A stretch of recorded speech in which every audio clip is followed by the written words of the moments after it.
Hi, welcome to 2020 Tasty Treats with GourmetQuilter. I'm Susan Clare, GourmetQuilter, and we have some very delicious little things going on this year. We've got 20 appliques in this particular series. It's just starting. This is number 1 in a series of 20, and we're doing a whole series of applique houses. And there's a picture up here on the wall which is showing the houses that we're going to be doing. We're going to be coming along the top row and then the middle row and then here, and quite delicious. So there's a pattern available on GourmetQuilter.com if you're interested, and it's a downloadable pattern, so each day there's a new pattern to download with the new video. And other than that, the shapes are all ready for tracing for the applique, and I'm just going to show you how I'm doing the applique. So I've just got some backgrounds cut. The backgrounds are all different sizes, and I've started cutting out my shape. So I'm doing fused raw edge applique, so I've got fusible web on the back of everything, and I've just started positioning. This is just a little block, this number 1, very cute little cottage, this one. And I'll just finish off another little window there, and then we've got a roof, and then we can start doing some applique. So I've got my machine set up to do free motion applique. That means I've got the feed teeth dropped, and got a little open toe free motion foot on there.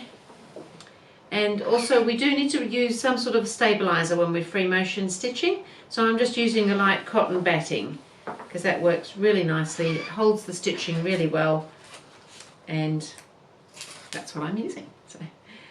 So I've got that ironed on now. I think that's looking pretty good. So I'm going to go to the sewing machine now and do some applique. So I've got my machine, as I said, set up with this little open toe foot on. The open toe isn't essential, it's just kind of nice to be able to see the little stitches where you're, well, it's where you're about to go rather than seeing the actual stitches of where you've been. So when I'm doing things like this, and I'm thinking that we can do some fun stitching on the roofs of these little houses. Some of the houses are possibly a little plain. You could do some little embellishment if you wanted to, but I'm just doing the simple houses.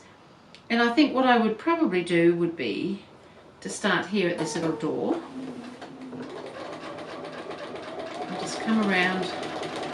So these would be quite good for embellishing. You could embellish little door handles and all sorts of things on there. And then I'm just going to snip my thread, and I'll come around and we'll get on around that roof shortly so that we can do some fun stuff around there as well.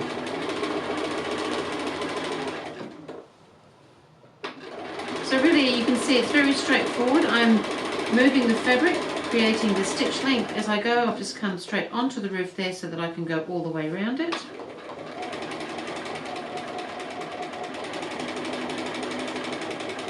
I'm just stitching close to that edge, and because I'm using a batik cloth, which is really nice for this sort of work because it doesn't fray as much as some cottons can. Plus I just love the colours.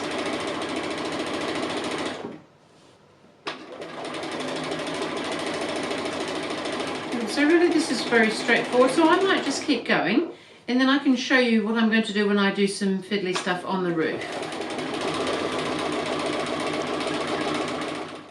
So I've gone all the way around, and I'm now just starting to do some of this fun decorative stitching on the roof here, and I'm just doing a little line of little alternating twirly bits.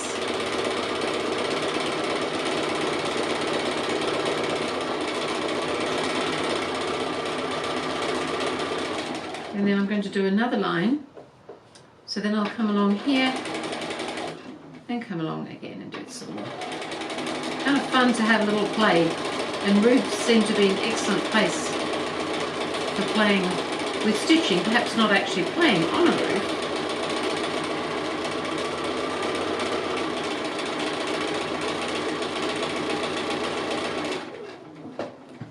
And that's all it takes, is just a little bit of fun.